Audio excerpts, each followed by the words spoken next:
किसी संत का या धर्म का मजाक नहीं होना चाहिए। आजकल भी बहुत सारे ऐसी कॉमेडी होती है, तो उसमें कई बार धर्म को, हमारे भगवानों को, देवी देवताओं को मुद्दा बना करके बड़ा विचित्र घटना पेश की जाती है मनोरंजन के लिए, तो उससे बचना चाहिए, भारी अपराध है।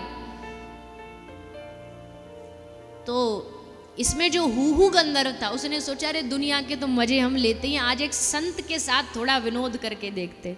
एक संत स्नान के लिए गंगा जी में आए थे, तो ये उस पानी में जाके छुप गया और जैसे संत घुसे तो उसका पांव पकड़ लिया एकदम।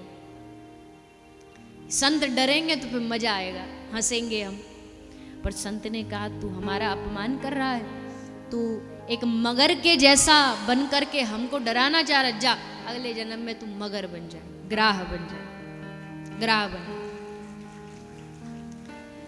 फिर संतों के चरणों में गिरा, महाराज क्षमा क्षमा। तो संत हृदय नवनीत समान, अगर संत क्रोध में कभी कोई श्राप दे देते हैं तो बड़ी जल्दी पिघल भी जाते हैं। तो संत ने कहा अच्छा अब बाण तो निकल गया, अब श्राप तो गया, पर एक काम करते हैं कि भगवान के हाथों से तेरा उद्धार होगा, ये आशीर्वाद है मेरा। तो भगवान स्वयं पधारे और इस ग्राह का उद्धार किया।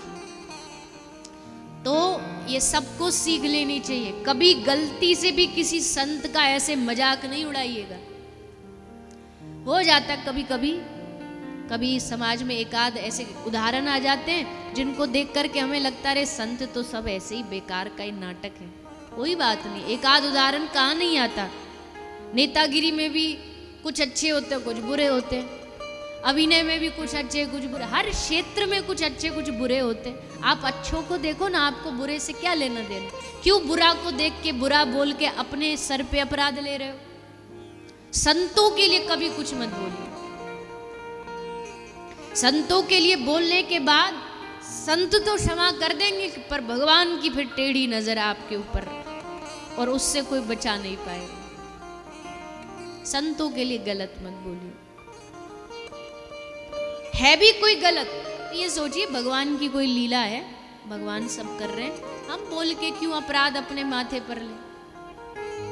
किसी की निंदा करने का मतलब सब जानते हैं, सबको पता है।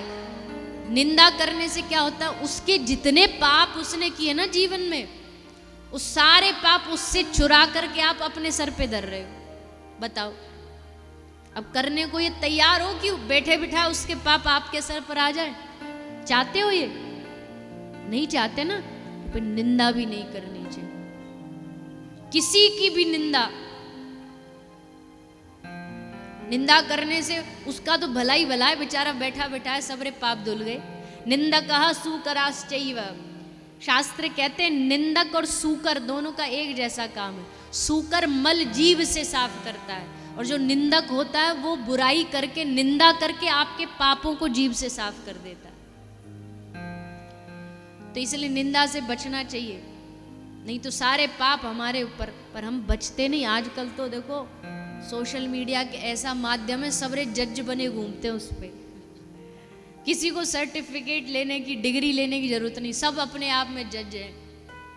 2 मिनट लगता है वो लिखने में, गाली देने में, और उस पर चालू हो जाती है इसकी बुराई, उसकी बुराई, इसकी निंदा, उसकी निंदा। उस बेचारे को तो पता भी नहीं तुम उसकी बुराई कर रहे हो, पर उसके सारे पाप तुम अपनी खोपड़ी पे धर रहे हो। इसलिए निंदा से बचना चाहिए। साधु निंदा कभी नहीं, वैष्णव निंदा कभी नहीं। अरे ये सब बाबा जी ऐसे ही चंदन फंदन लगा के घूमते, साधु थोड़ी है। अरे कम से कम चंदन तो लगाया, हमसे 100 लाख गुना अच्छे हैं।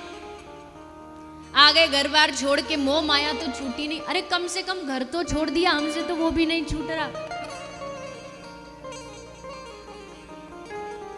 अपने आप को देखेंगे तो वो भी महान लगने लगेंगे कि अरे हमसे तो लाखों गुना बेहतर है।